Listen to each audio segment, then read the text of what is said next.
Good morning. My name is Tenny Huang from National Taiwan University of Science and Technology. I'm going to talk about artificial intelligences in cardiac MRI. The major part of this talk is about applications in myocardial T1 mapping. So we are going to talk about basics of T1 mapping and AI applications. For example, segmentation, MyoMapNet, and VNE. For myocardial T1 values, we have iron overload, Fabry's disease, which have low T1 values, and we also have diffuse fibrosis, acute infarction, which have long T1 values. To obtain the T1 values, in general, we use the inversion recovery preparation. Here we can see the 180-degree pulse, and then wait for TI times.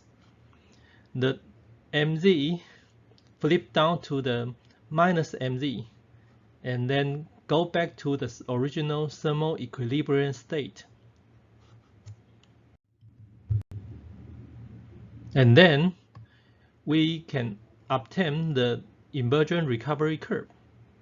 In general, we sampled several points during the inversion recovery time, and then we fit the curve to obtain the absolute T1 value.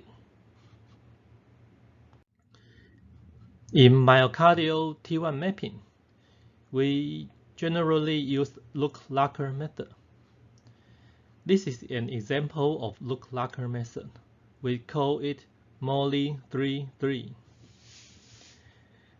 First, we apply an 180-degree pulse, and then sample the inversion recovery curve with 3 images.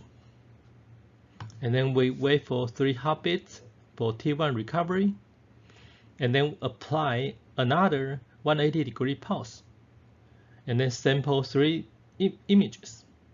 Then after rearrange the images, we can see we sampled 6 images here, and then we can fit the curve to obtain the myocardial T1 maps. The MOLLI sequence was proposed by Dr. Masragli in 2004. This is the original MOLLI sequence. It has three Look-Lacker blocks. So we have Look-Lacker 1, 2, 3. They requires 3 images, 3 images, and 5 images. But the original MOLLI sequence required long scan time. That was 17 heartbeats.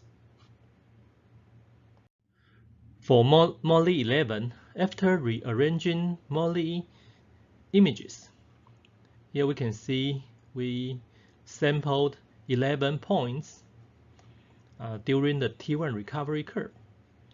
And then we can fit the images pixel by pixel to obtain the T1 values for pixels.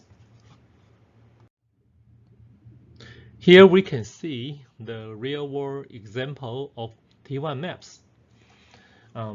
They are acquired using MOLLI-11. The left T1 map is from a Fabry's disease patient. The right image is from a normal subject. The data was provided by Dr. Mingting Wu in Kaohsiung VGH.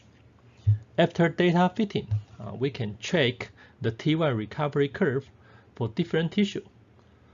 For example, the red curve here is from this pixel. That was blood pool. And the green pixel here is myocardium. Then we can check the T1 recovery curve of this pixel. The problem of MOLLI-11 is that it requires long BraTS time. So right now we have a shortened version of MOLLI-11. So we have only 2 lookalike blocks. So for the first lookalike, we acquire 5 images, and then for the second lookalike, we acquire 3 images. The BraTS time is reduced from 17 heartbeats to 11 heartbeats. For the state-of-the-art T1 mapping, right now we have MOLLI-11 and the SHMOLLI. So it's actually a trade-off between scan time and the noise. So for T1 map, as well as the ECV map here, we need a lot of post-processing procedures to obtain the results. For example, we need pre-contrast images, post-contrast images, image registration, fitting, hematocrit, blood segmentation, and the segmentation of myocardium. So we need a lot of post-processing procedures. Producing accurate T1 and the ECV maps requires a lot of post-processing procedures. Therefore, we need a system to consistently analyze the MRI data with sufficient computing power. In Taiwan, we built a cloud computing system for this purpose. Here we can see the cloud computing system. Basically, we prepare the pre-contrast and the post-contrast data sets into a compressed file and then upload it to the cloud computing system. The system will perform full analysis on T1 and the ECV maps, as well as AHA segmentations and the regional analysis. For cloud computing system, we need fully automatic analysis. For regional myocardial analysis, we need the segmentations for LV ventricle, LV walls, and RV. For regional analysis, we need AHA segmentations. So we started to think about how to make a reliable pipeline. Should we use deep learning? Will neural networks be useful? To allow automation in the cloud computing system, we need AI for MRI segmentation. However, at that time, the convolutional neural network is completely new to us. So, before training the networks, we should train our brain first. To learn the technique of convolutional neural network, first we join the competition of BraTS 2017. It's a segmentation challenge for glioma. We have the 285 glioma cases. The data format is like this. And then we have labels for necrosis, edema, and the enhancing tumor, like this. And then we have 4 different images: flare, T1, T1 contrast enhanced, and T2.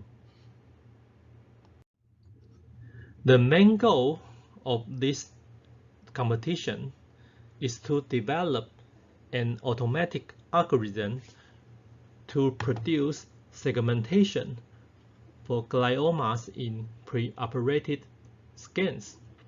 And then you should produce subregions for edema, enhancing tumor, and necrosis. My student Cailin Yang actually won 3rd prize at that competition. What is the theory behind the AI segmentation? It is actually similar to the basic algebra. I will use the following example to explain it. In this application, we want to recognize the handwritten digits. The digits are pictures of 8 by 8 pixels.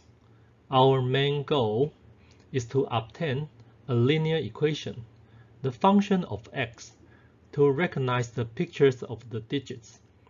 That is, we want to obtain A1, A2, and A64.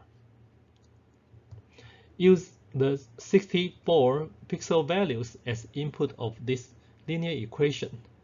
We hope the equation will answer whether the picture is number 2 or not. Right now, we have 3 training images. For the first image of 0, we write down the equation using the 64 values, and the result is set to 0. That means false, not number 2. For the second and the third images, we repeat the procedure, but look carefully that the result of the third equation is true, because the input image is number 2. The next part is to solve the linear equation. Remember that we need at least 64 equations to obtain 64 unknowns. That means we need more training data set to solve this equation. Solving the linear equation, we can obtain the AI for number 2, that is the function of x. So after we obtain the AI machine, we can try to recognize the image. We read the image and then use the 64 pixel values as input of this function. And this function will answer that is this picture number 2 or not. The theory of neural network is similar to linear algebra. For the 64 pixel values of the training data, we have 64 neurons for it. For each neuron, we have a pathway to the output. In each pathway, we have a coefficient or a weighting for it. Training a neural network is different from solving linear equation. We feed the data into the network and then compare the output with the ground truth. If the output answer is correct, then it's fine. We keep the coefficients. If the output answer is wrong, we use backpropagation algorithm to update the coefficients of the pathway. During the training procedure, we keep feeding the training data into the network and updating the weightings of the pathway. So the procedure repeats again and again. If everything goes fine, the network could learn to recognize the picture of number 2. For brain glioma, it's actually the same thing. We want to answer that does the MRI contain tumor or not? For example, the matrix size of the MRI is 256 by 256. So it's about 65,000 pixel values. We need to build a neural network with 65,000 neurons and the corresponding weightings.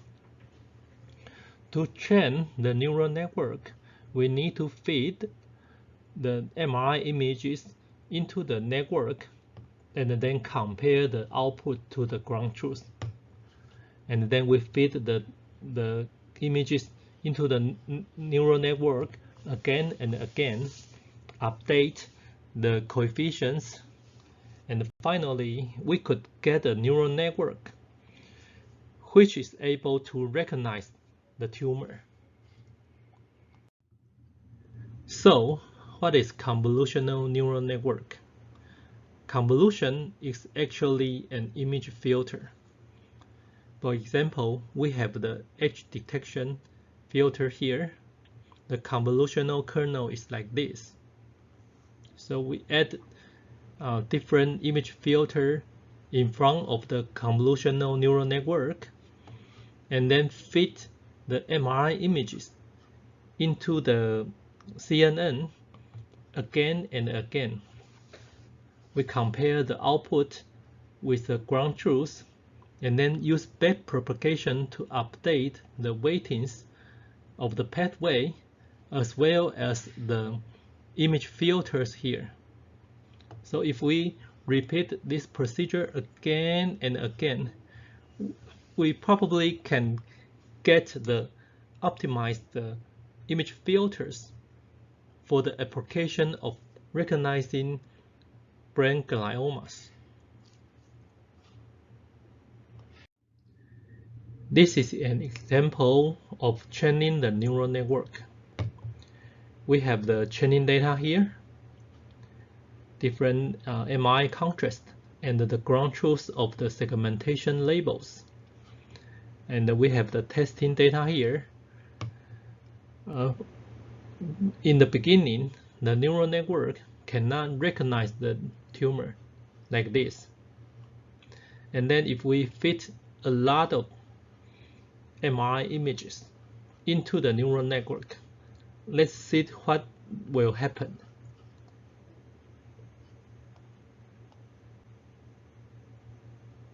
So we fit a lot of training data here. The dice coefficient means that the accuracy of the neural network. So we train the neural network again and again. We can see that according to the segmentation, the accuracy of the CNN is getting better and better during the training procedure.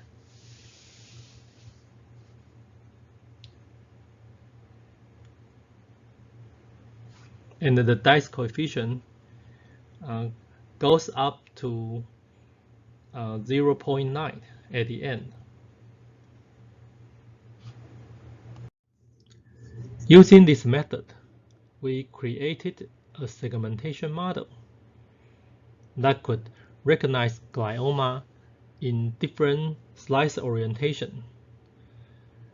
So in that competition, we won the third prize with that model.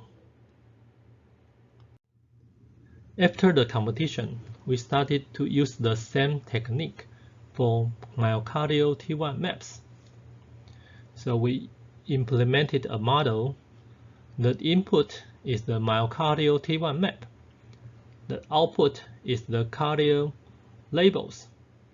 The left ventricle was left ventricle blood pool region and the right ventricle blood pool regions.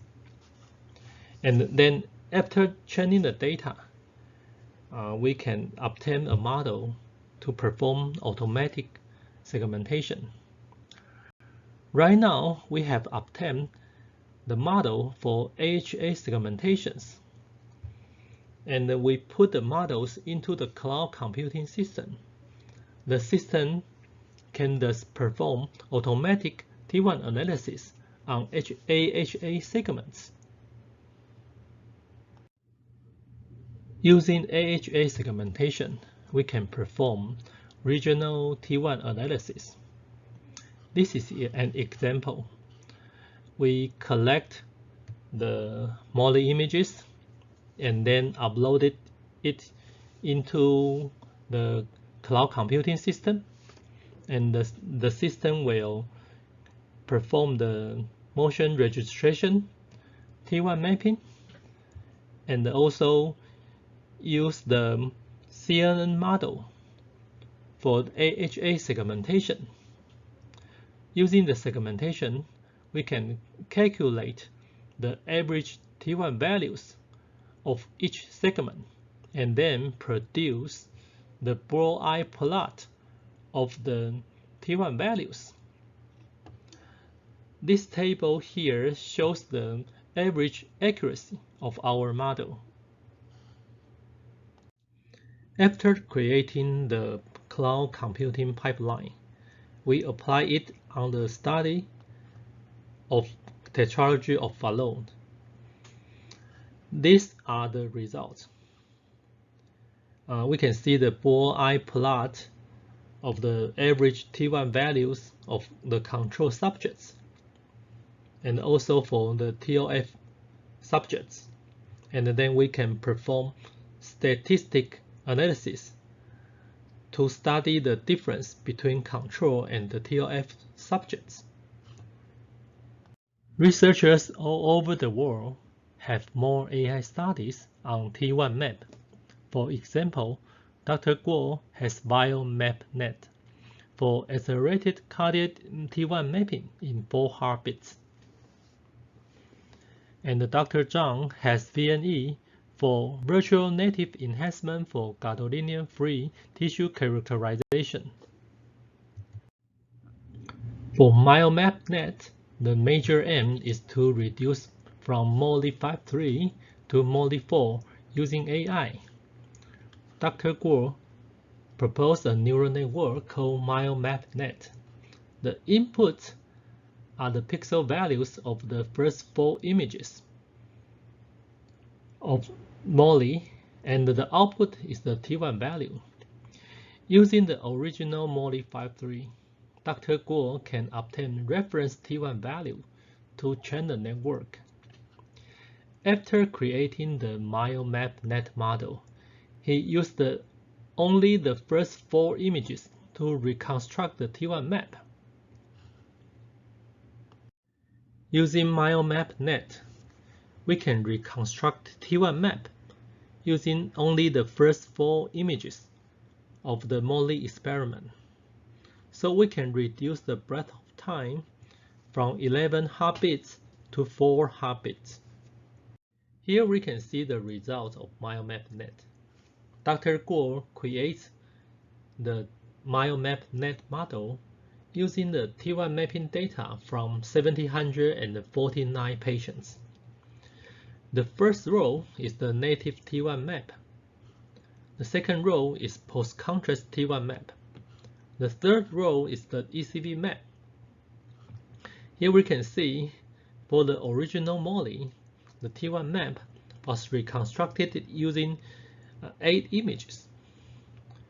For MyoMapNet, the T1 map was reconstructed using only 4 images. The T1 map of original MOLLI and the MyoMapNet look similar.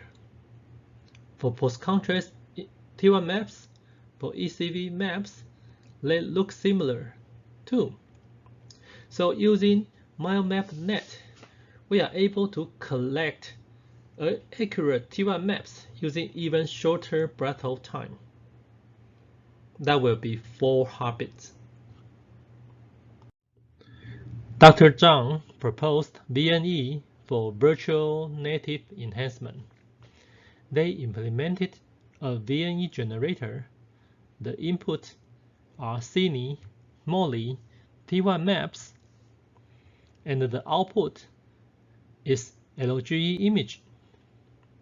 After training the network using a lot of data sets, they can generate LGE-like image using only the gadolinium-free inputs. Here we can see the results of VNE. The first row is the native T1 map. The second row is the contrast-free VNE, and the third row is the LGE. We can see that the contrast-free VNE is similar to the LGE image. And for the quantification of VNE and LGE, they look similar too. Using this technique, we can obtain LGE-like images without gadolinium. So that's a breakthrough of this technique. This is the end of my talk. Thank you for your attention.